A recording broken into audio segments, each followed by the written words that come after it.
E aí pessoal, seja bem-vindo a mais uma aula aqui no canal Jovem Lobo de Física Virtual e hoje nós vamos estar aprendendo um pouco sobre o movimento retilíneo uniforme. Bem, começando aqui pela nossa teoria, todo movimento, seja ele qual for, ele depende de 4 grandezas bem básicas, que são essas: a posição, nós temos aqui a velocidade, a aceleração e o tempo. Essas 4 grandezas, a relação dessas 4 grandezas é que vai determinar todos os tipos de movimento. Bem, o que é a posição em si? Posição é aquela grandeza que vai determinar a localização de um objeto. Uma coisa importante sobre a posição é que você só consegue determinar a posição de um objeto dado um referencial. Uma grandeza que se parece muito com posição, mas não é a mesma coisa, é o deslocamento. Por exemplo, eu posso dizer que minha posição na rodovia é o quilômetro 40. E se eu for do quilômetro 40 ao quilômetro 100, a minha posição final vai ser quilômetro 100, mas o meu deslocamento é 60. Não é nem 40, que foi minha posição inicial, e não é nem 100, que é minha posição final. E sim, o meu deslocamento é 60. O deslocamento não depende de nenhuma referencial, mas a posição depende de referencial. Temos aqui também a velocidade. A velocidade é aquela grandeza que vai estar dizendo como a posição varia. Então, por exemplo, se eu tenho uma velocidade de 2 metros por segundo, isso quer dizer que a minha posição ela vai ser alterada em 2 metros a cada segundo, ok? Então, se eu tenho uma velocidade, por exemplo, 0, quer dizer que minha posição não altera, e se ela não altera, então eu fico parado no mesmo lugar. A relação da velocidade com a posição é que a velocidade dita como a posição se altera, e se ela vai se alterar ou não, dependendo da velocidade. Assim como a velocidade determina como a posição altera, nós temos aqui a aceleração, que é aquela grandeza que determina como a velocidade é alterada. E na sequência aqui nós temos o tempo. O tempo é uma grandeza que ela tem que transcorrer, ela tem que passar para que todos os eventos físicos ocorram, ok? Bem, essas grandezas elas existem em todos e quaisquer movimentos. Porém, como elas são colocadas é que vai determinar um tipo de movimento específico. Nesse vídeo nós estamos estudando o movimento retilíneo uniforme. E no movimento retilíneo uniforme nós temos isso aqui, ó. Vamos aqui abrir uma aba. A posição, ela é uma grandeza variável. Bem, se bem que em todo tipo de movimento a posição tem que ser uma grandeza variável. Então ela não é tão importante e muitas das vezes não é nem comentada. Mas a gente destaca essas duas aqui, a velocidade e a aceleração. Por quê? A velocidade no movimento retilíneo uniforme é uma grandeza constante, ou seja, dada uma velocidade, aquela velocidade não pode ser alterada em momento algum. Então a velocidade é uma grandeza constante e a aceleração, como a aceleração é aquela grandeza que determina como a velocidade vai ser alterada, e a velocidade é constante, isso quer dizer que a velocidade não pode ser alterada e, portanto, a aceleração ela tem que ser 0, ok? Então, basicamente são essas as descrições: a posição é alterada, a velocidade é constante, a aceleração é 0 e o tempo tem que transcorrer, né? Não é constante, é alterado. Dado essas 4 definições para as nossas 4 grandezas, a junção dessas definições é o que gera o nosso movimento retilíneo uniforme, ok? Questão muito básica do Enem. Quais são as características do movimento retilíneo uniforme? Velocidade constante, aceleração 0. Caso seja perguntado, você pode falar que a posição se altera e o tempo transcorre, ok? Vamos guardar aqui e vamos agora para a nossa interpretação do movimento. Como é que eu vou interpretar esse movimento? Para isso eu vou usar aqui minha ferramenta de simulação e vou selecionar um referencial, onde esse referencial aqui ele vai me ter uma posição inicial e uma posição final dentro do meu referencial, e eu vou configurar minha posição inicial como sendo 0 e minha posição final como sendo 10. Só que eu preciso dizer uma unidade, uma grandeza para isso. Por exemplo, eu tenho que dizer qual é a grandeza que está relacionado a esse 0 e esse 10. E eu vou definir aqui, eu vou usar metro. Tá? Então, daqui até aqui corresponde 10 metros. E ainda dentro da minha ferramenta de simulação, eu vou pegar um bloco. E esse meu bloco ele vai sair da posição 0 até a posição 10 em 5 segundos. Para isso, eu vou ativar as ferramentas de mídia e vou dar um play. E o play aqui, 1, 2, 3, 4, 5, parou, ele saiu de 0 até 10 em 5 segundos, está aqui o nosso tempo e está aqui a nossa posição final. Bem, o quanto o meu bloco andou corresponde a exatamente 10 metros. A primeira informação que eu posso tirar desse movimento é a velocidade. Como eu tenho o deslocamento e eu tenho também o tempo, eu posso simplesmente calcular a velocidade da seguinte maneira. Eu vou pegar o deslocamento e vou pegar o deslocamento aqui, no caso vale 10, e vou pegar o nosso tempo e eu posso dividir o nosso deslocamento pelo nosso tempo, isso vai me dar o resultado da nossa velocidade, sempre. Então, como eu tenho aqui 10 metros, eu tenho 5 segundos, 10 dividido por 5, eu vou ter como resultado 2 metros por segundo. Por que metros por segundo? Como eu vou saber qual é a grandeza que eu vou estar utilizando?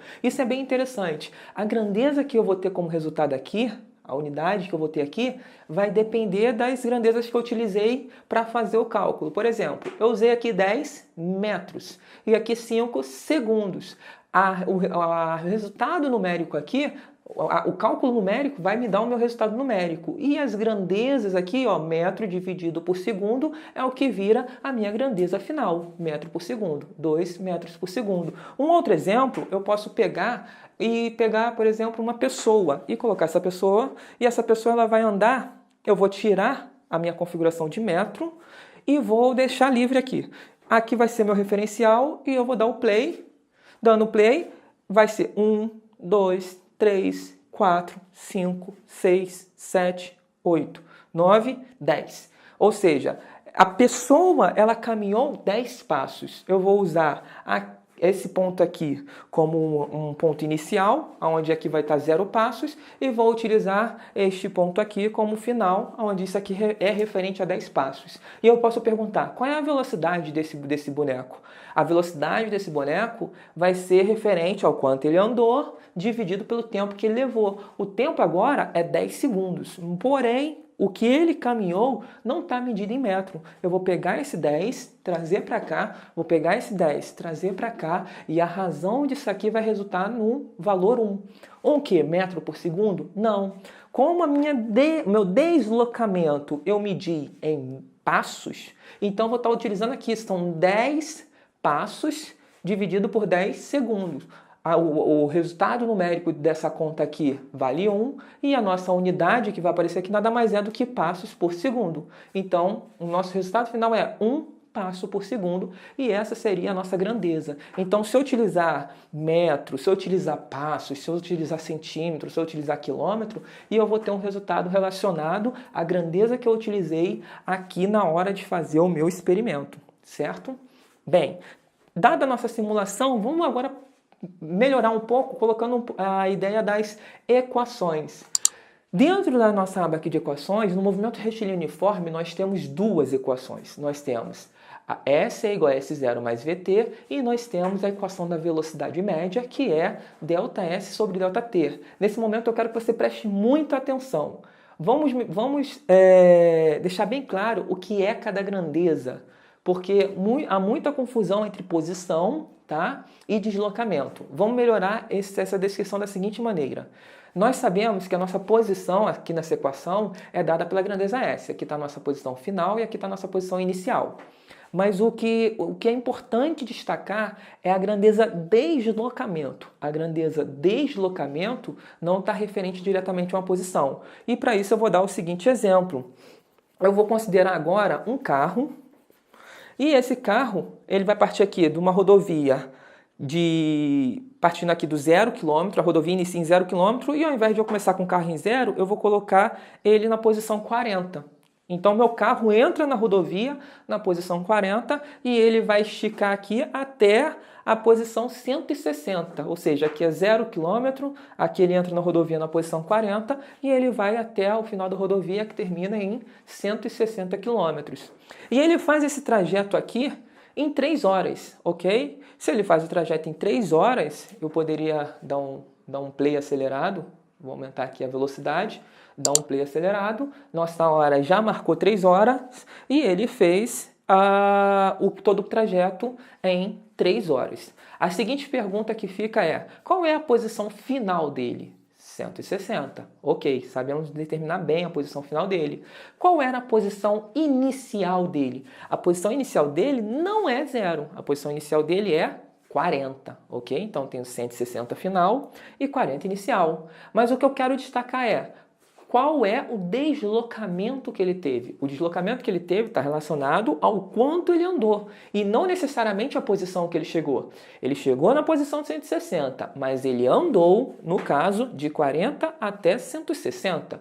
Então, se aqui está o quilômetro zero, se ele tivesse partido do quilômetro zero e ido até 160, ele teria andado 160 quilômetros. Porém, ele não partiu do zero, ele partiu do 40. Então, na prática, ele andou 160 quilômetros, porém, menos esse trechinho aqui que ele não andou, menos 40. Então, o deslocamento, que vai ser a nossa grandeza, uma grandeza aqui que a gente tem que estar bem ciente da definição dela, o deslocamento vai ser sempre marcado por delta S, quer dizer, variação da posição. Esse triângulo aqui, ele tem um significado de variação. Então, a posição varia. A variação da posição vai ser igual à posição final do meu carro, que é 160, menos a posição inicial, que é 40. E isso vai me dar um resultado de 120. Então, anote aí. O deslocamento é o quanto ele anda. Não confunda com posição, ok?